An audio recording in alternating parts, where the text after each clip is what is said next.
Now, there's a big statement that is coming from Sheikh Hasina's son. This is with regard to, has Sheikh Hasina said very categorically since or just before her departure that there is USA's involvement in the regime change. Now, Sheikh Hasina's son has denied these statements being attributed to her, according to some reports, and he has basically said that he's confirmed it from her. No such statement has been made before or after her departure. He's gone on basically to also say that for now, the words that are being attributed to her are false and fabricated. Basically, the news reports were claiming that Sheikh Hasina, presently in India on a temporary shelter basis, blamed United States of America for the regime change in Bangladesh, and that he could have remained, that all of this could have continued. She could have remained in power if she had agreed to give out St. Martin Island to the USA. St. Martin's Island, just to give a background to the viewer, is basically a fishing hub. It's located very close to the Bay of Bengal, and America possibly intended to build a military base there. And because she refused and rejected any of such ideas, this is what happened. Interestingly, the report also claimed Khaleda Zia's party was adamant to give that island to the USA in return to help in winning elections. This was elections when happened in January 2024. Even then, remember, the US envoy appeared to be too interested and too keen to have a free and fair election. So that's what has been said by Sajib Wazid. Let's listen into that. But remember that that Sheikh Hasina earlier as well has mentioned about a white man's responsibility, so to say, referring to a certain country that intended to make a Christian country in Bangladesh. যে জাতির জনক জাতির পিতা বঙ্গবন্ধুর বাসা সেই ঐতিহাসিক ৩২ নম্বরকে পুড়িয়ে ফেলা হয়েছে। এই প্রটেস্টার তো বলবো না, এই মব জাতির পিতার বাসাকে পুড়িয়ে ফেলায়। সেই বাসা যেখানে বঙ্গবন্ধুকে হত্যা করা হয়, বঙ্গবন্ধুর আমার পুরা পরিবারকে হত্যা করা হয়, যেই বাসা ৭৫-এর খুনিরাও ধ্বংস করার সাহস পায়নি, যেই বাসা এখন এতদিন ওনার মিউজিয়াম ছিল, সেই বাসাকে তারা পুড়িয়ে ফেলেছে। বঙ্গবন্ধু একটি দলীয় বিষয় না, বঙ্গবন্ধু হচ্ছেন জাতির পিতা। বঙ্গবন্ধু না থাকলে আজকে আমরা বাংলাদেশ হতাম না, আজকে আমরা পাকিস্তান হয়ে থাকতাম।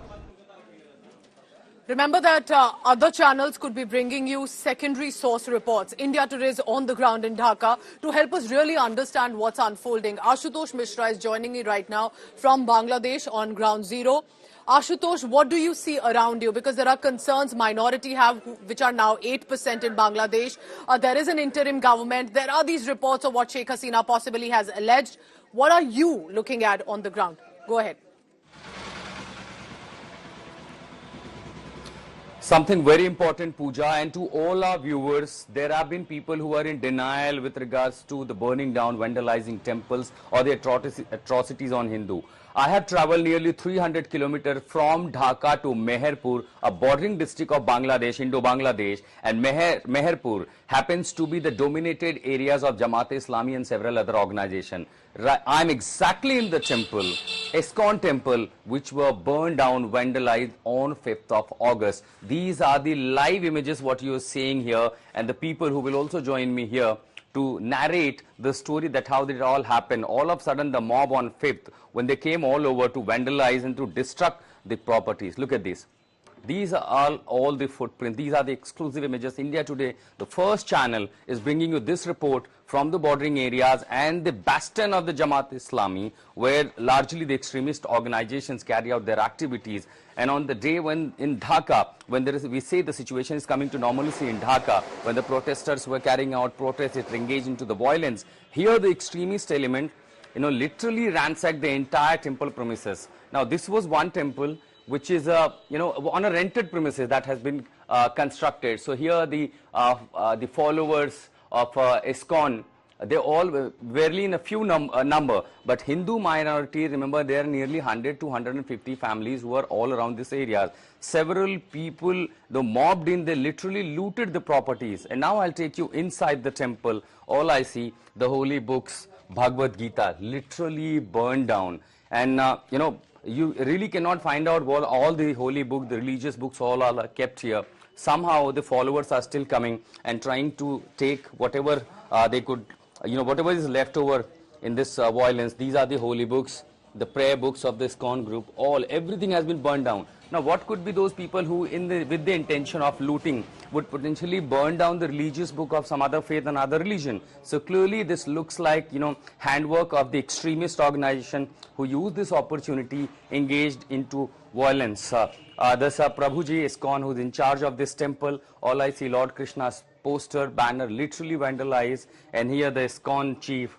So everything, all I see, only the destruction. This entire building was set ablaze. There is nothing left. There are, probably, and there are few Hindu families who also came out. They are in fear, they are in concern, there are apprehensions, and because of the fear, they're not even coming out. Remember, in Dhaka, you were seeing the protest by the Hindus, but in areas like this Meherpur, in the remote part, where hardly even the international media or anyone even bothered to travel, in these places, Hindus are not even coming out. There are now no policing system. Who will they file a complaint? I'll request Prabhuji to join me. Before I go to him, let's take you.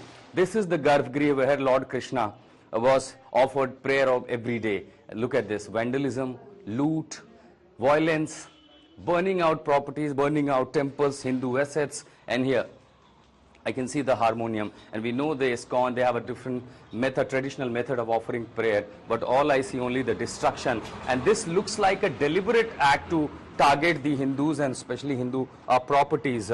Prabhuji, who's in charge of Meherpur, this Jagannath temple, is also joining me here in the broadcast puja. These are the exclusive report from literally one of the worst affected district of Bangladesh. Let me also tell you, there was always concern when we tried to reach out. Multiple people from the Bangladesh Authority often said there could be a security issue, there could be safety issues for the journalists. So no one wanted us to come to this place particularly. We took a risk, we took a chance to let the world know the scale and the magnitude of this, the atrocity against the religious, the minority religious groups.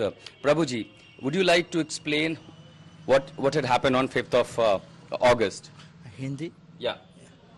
जो आप लोग सब लोग जानते हैं, जब 5 अगस्त में जो हमारा बांग्लादेश सरकार का पतन होने से बाद सारे बांग्लादेश से सारे डिस्ट्रिक्ट में सारे जिले पे जो मंदिर हिंदू जो माइनॉरिटी है इनके ऊपर जो आक्रमण हुआ, आप लोग जानते हैं बांग्लादेश का जो ISKCON का जो इतिहास है, 1971 साल में ISKCON वाले ने जो हमारा जो सदस्य थे जो जॉर्ज हैरिसन और रविशंकर जी ने ISKCON के तरफ से वो लोग जो कंसर्ट किया. So you heard Prabhuji, who's narrating about the situation, how it unfolded on 5th of August. Back to you, Pooja. Keep getting us these reports because this is so crucial. It's so heartbreaking to see what you're bringing to us. But this is evidence. This is what you're documenting, history as well. And shame on those who try to downplay, deny that temple was vandalized, targeted. Hindus have been targeted in Bangladesh. Absolutely horrific. Ashutosh Mishra just puts it out on record on what happened.